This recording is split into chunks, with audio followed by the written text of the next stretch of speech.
हाय नमस्कार। वक्त हो चला है जागरण खबरनामा सुनने का। आज तारीख है 10 जुलाई की और दिन है सोमवार का। चलिए आपको बताते हैं आज दिन भर की तमाम बड़ी खबरें, लेकिन उससे पहले एक नजर सुर्खियों पर। ऑर्डिनेंस पर सुप्रीम कोर्ट का केंद्र को नोटिस, दिल्ली सरकार से कहा याचिका में बदलाव करें। सुप्रीम कोर्ट ने सत्येंद्र जैन की जमानत 24 जुलाई तक बढ़ाई। वकील बोले 3 हॉस्पिटल ने सर्जरी की सलाह दी। अभिषेक बैनर्जी के खिलाफ ईडी जांच जारी रहेगी। टीचर भर्ती घोटाले की इंक्वायरी रोकने से सुप्रीम कोर्ट का इनकार। दिल्ली एलजीबी के सक्सेना ने गृह मंत्रालय को भेजा प्रस्ताव, क्राइम कंट्रोल के लिए राज्य में गुजरात जैसे कानून की मांग की। बगावत के बाद वैगनर चीफ से 2 बार मिले पुतिन, 29 जून और 1 जुलाई को मुलाकात। नॉर्थ कोरिया ने दी अमेरिकी विमानों को मार गिराने की धमकी, कहा यूएस भड़काऊ हरकतों से इलाके को परमाणु युद्ध की तरफ ढकेल रहा। बिना आईडी प्रूफ 2000 के नोट बदले जाते रहेंगे। आरबीआई के फैसले के खिलाफ याचिका खारिज। ओटीटी रिलीज से पहले यूट्यूब पर लीक हुई आदि पुरुष, 23 लाख लोगों ने देखी फिल्म। शटल लक्ष्य सेन ने कनाडा ओपन जीता, चीन के ली शी फैंग को हराया। 67 साल में केवल 2 इंडियन ने ये चैंपियनशिप जीती। अब खबरें विस्तार से। दिल्ली में अधिकारियों के ट्रांसफर पोस्टिंग के मुद्दे पर केंद्र के अध्यादेश को चुनौती देने वाली दिल्ली सरकार की याचिका पर आज सुप्रीम कोर्ट में सुनवाई हुई। शुरुआत में कोर्ट याचिका पर सुनवाई करने की इच्छुक नहीं थी। बेंच ने कहा कि कोर्ट किसी कानून पर रोक नहीं लगा सकता। आप सरकार की ओर से कोर्ट में पेश हुए सीनियर एडवोकेट अभिषेक मनु सिंघवी ने कहा कोर्ट ने कई मामलों में कानूनों पर रोक लगाई है। इस मामले में केंद्र ने अध्यादेश लाकर सुप्रीम कोर्ट के फैसले का न सिर्फ उल्लंघन किया है, बल्कि चुनी हुई सरकार की भूमिका को कम कर दिया है। इसके बाद कोर्ट ने केंद्र को नोटिस जारी किया। बेंच ने दिल्ली सरकार से अपनी याचिका में संशोधन करने और मामले में उपराज्यपाल को भी पार्टी बनाने का निर्देश दिया है। सीजेआई डीवाई चंद्रचूड़ और जस्टिस पीएस नरसिम्हा की बेंच मामले की सुनवाई कर रही है। अगली सुनवाई 17 जुलाई को होगी। वहीं सुप्रीम कोर्ट ने दिल्ली के पूर्व स्वास्थ्य मंत्री सत्येंद्र जैन की जमानत 24 जुलाई तक बढ़ा दी है।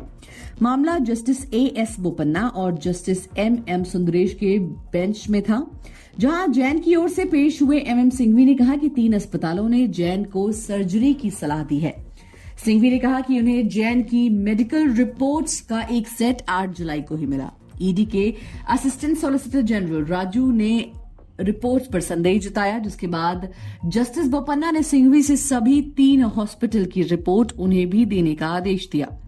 इसके पहले 26 मई को सुप्रीम कोर्ट ने मेडिकल कंडीशन के आधार पर उन्हें 6 हफ्ते की जमानत दी थी।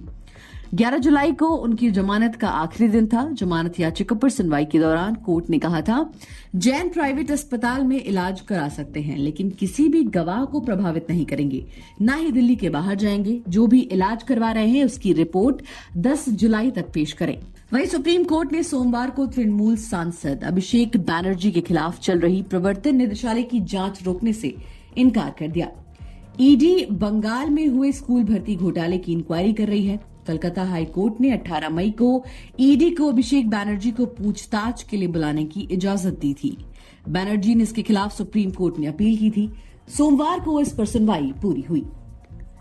वहीं दिल्ली में बढ़ते क्राइम पर कंट्रोल करने के लिए एलजीबी के सक्सेना ने राज्य में the Gujarat prevention of anti social activities act 1985 को लागू करने की सिफारिश की है। इसके लिए उन्होंने गृह मंत्रालय को प्रस्ताव भेजा है। इस कानून के तहत सार्वजनिक व्यवस्था को बनाए रखने के लिए खतरनाक अपराधियों, अवैध शराब बेचने वालों, नशे से जुड़े अपराधियों, ट्रैफिक कानून को तोड़ने वालों और संपत्ति हड़पने वालों की ओर से किए जाने वाले असामाजिक और खतरनाक कामों को रोकने के लिए उन्हें बिना नोटिस दिए हिरासत में लेने का प्रावधान है। गृह विभाग ने 27 जून 2023 को दिल्ली में गुजरात के इस कानून को लागू करने के लिए केंद्र शासित प्रदेश अधिनियम की धारा 2 के तहत अधिसूचना जारी करने के लिए प्रस्ताव एलजी के पास अप्रूवल के लिए भेजा था। केंद्रीय गृह मंत्रालय को भेजे जाने वाले इस कानून के ड्राफ्ट नोटिफिकेशन को दिल्ली सरकार के कानून विभाग ने जीएनसीटीडी एक्ट 2021 के प्रावधानों के मुताबिक होने की जांच की। साथ ही ट्रांजैक्शन ऑफ बिजनेस रूल्स के प्रावधानों और जीएनसीडी ऑर्डिनेंस 2023 से संबंधित नियमों का भी ड्राफ्ट नोटिफिकेशन में ध्यान रखा है। वहीं रूस के प्रेसिडेंट व्लादिमीर पुतिन के खिलाफ 24 जून को बगावत की नाकाम कोशिश करने के बाद Wagner chief Yevgeny Prigozhin Putin से 2 बार मिले। ये दावा 2 अलग अलग रिपोर्ट्स में किया गया है।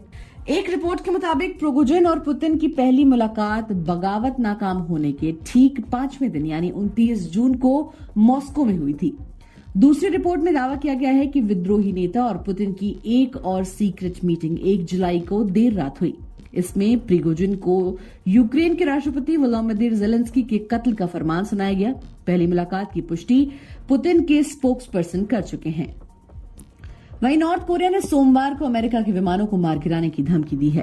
रक्षा मंत्रालय के प्रवक्ता ने अमेरिका पर नॉर्थ कोरिया के एयर स्पेस में घुसपैठ कर निगरानी करने के आरोप लगाए हैं। अमेरिकी जासूसी विमान और ड्रोन के इस्तेमाल का भी हवाला दिया गया। वहां की सरकारी न्यूज एजेंसी KCNA को दिए बयान में नॉर्थ कोरिया के प्रवक्ता ने कहा कि अगर उनके एयर स्पेस में फिर से अमेरिकी विमान दिखे तो उन्हें हमला कर गिरा दिया जाएगा। नॉर्थ कोरिया ने अमेरिका पर भड़काऊ हरकतें कर इलाके को परमाणु युद्ध की तरफ ढकेलने के आरोप भी लगाए हैं। नॉर्थ कोरिया ने अपने बयान अमेरिका के उस प्लान की भी कड़ी आलोचना की है जिसके तहत कोरियन पेनिनसुला यानी प्राय द्वीप में परमाणु पनडुब्बियां तैनात की जाएंगी। नॉर्थ कोरिया ने कहा कि ऐसा कर अमेरिका उनके देश को ब्लैकमेल करने की कोशिश कर रहा है।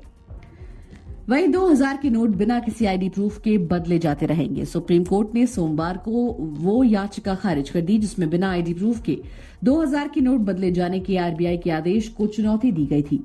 सुप्रीम कोर्ट ने कहा यह RBI का पॉलिसी डिसीजन है। सुप्रीम कोर्ट ने अश्विनी उपाध्याय से सवाल किया कि मान लीजिए आप सब्जी वाले को 2000 का नोट देते हैं तो क्या वो आपसे आईडी प्रूफ मांगेगा?